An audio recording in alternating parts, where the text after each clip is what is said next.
Hello student, today I'm going to talk about what is chapter 6. It is about the periodic table.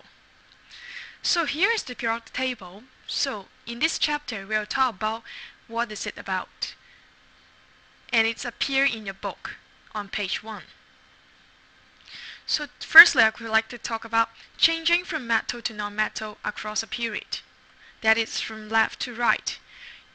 As you know, in the periodic table, on the left hand side it should be metal. It's appear in shine appearance. And the middle one, if you still remember that, is semi-metal. And on the right hand side, the periodic table, they are all non-metals. They appear in dull appearance. So across a period, you can find that on the left hand side is about the metal. Center of the periodic table is about the semi-metal. And then on the right hand side it is about the non-metal, and then lastly the periodic table is end with the noble gas. So you may find that from right hand side to left hand side it is more metallic. Metallic means it is more metal-like. And if we from this side to this side it is more non-metal-like, that is non-metallic. So in this periodic table, we could know what does a group mean. So you may find that in this periodic table, this one is called group 1, this one is called group 2, and this one is group 3, group 4, 5, 6, 7, and 0. So how we are going to know which element belongs to which group? So firstly, we will look at the electronic arrangement of some elements first. So for lithium, we know that atomic number is 3. Because it's an atom, the numbers of electrons is also equal to 3. And we know that how to do the electronic arrangement by numbering, that is 2, 1. Next, that is the sodium. Sodium has electron 11, and by numbering is 2, 8, 1. And then next element is K, potassium. The number of electrons is 19. And the numbering is 2881. You may find that all the electron in the outermost shell is 1 for these 3 kinds of element. So they belong to group 1 because of the outermost shell electron is 1. So what is a period mean in a periodic table? You can find that, okay, period mean that is horizontal. This one is period 1, this one is period 2, 3, 4, 5, 6, 7.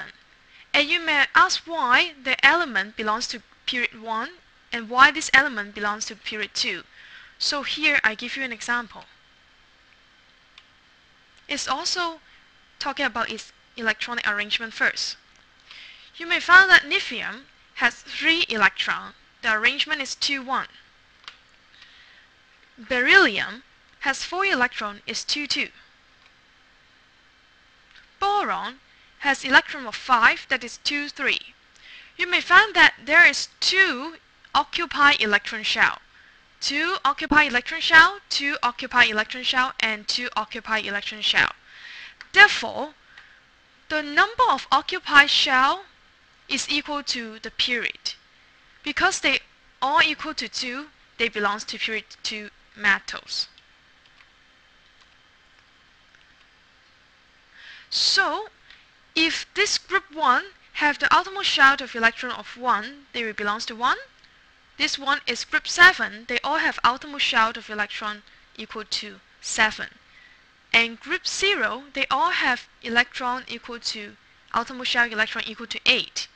So, if they have the same number of outermost shell electron in the same group, they will have similar chemical properties.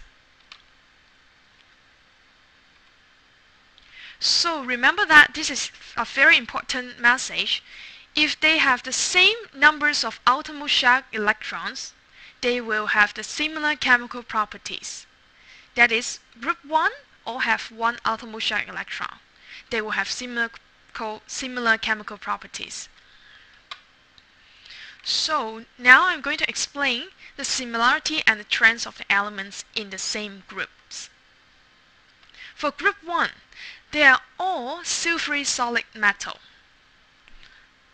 They all share the similar chemical properties because they have same outermost shell electron, that is 1. And they all react with water to give hydrogen gas and to form alkali solution. And they are all soft metal. They can be cut easily. And lastly, they are all reactive. And here is the name for group 1 element, group 1 metals. That is alkali metals. Remember there is an S. So you may find that when group 1 element meets with water, they will have hydrogen bubbles and they all form alkali solution. So they are called alkali metals. So here is the reactivity because they have the similar chemical reactivities, similar chemical properties. They have a trend. Okay, here is the trend. For lithium, when metal reacts with water, they just flow and produce hydrogen gas. When sodium reacts with water, they form silvery ball, move very quickly on water and produce hydrogen gas rapidly. For potassium, silvery ball again move about the water on the water quickly, produce hydrogen gas, catch fire by itself. Oh, it's getting more vigorous. You can see the result. And even if you talk about the rubidium react with water, they react even more vigorous. They will have explosive reaction.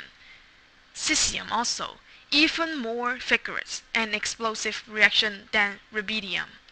So you may find that for group 1 metal, the reactivity increase down a group. So here is a very important concept. The reactivity of group 1 element increase down a group. And this trend can also be seen in group 2 elements as well. And we're now talking about group 7. The name of group 7 is called halogens. Remember as halogens. So the first one in the group is fluorine, second one chlorine, bromine, iodine, astatine.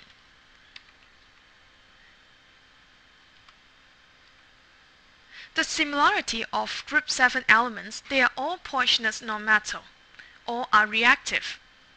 And because they have outermost shell electron equal to 7, so they share the similar chemical properties. How about the difference in reactivities of group 7 element? They have a trend as well. So fluorine being the first one, it is most reactive. And astatine is the last element in the group, is least reactive. So the reactivities decrease down a group, which is the opposite one towards the group 1 and group 2 elements. So remember this concept, reactivities of group 7 element decrease down a group. For group 0, this name is called noble gases. So we have helium, neon, argon, etc. They are all colorless gas. So the similarity of group 0 element, they are all colorless gas. They are very stable. They have little or no reaction with other elements. So lastly, we'll talk about what is the use of noble gas. For helium, because it's light and does not burn, so it is safe to fill in the balloons and air shift. And for argon, it does not react with other metals, so it is stable to use to fill in the electric light bulb. So here is the summary. For groups, we have group 1 that is alkali metal, group 2 is called alkali earth metals, group 7 is halogen, and lastly, what is the name of group 0? That is noble gases. Okay, still remember the properties of alkali metals. They are soft metal, reactive, react with water to give hydrogen and alkali solution. The reactivity is increase or decrease down the group. It should be increase. Because you can see the reactivity is getting more vigorous. So for group 7, that is halogens, their properties are similar. They are all poisonous nonmetal. reactive. However, the reactivity is increased or decreased down the group. That is decrease. So lastly, that is for noble gases. The property, they are all colorless gas and they are very stable. So this is the end of chapter 6.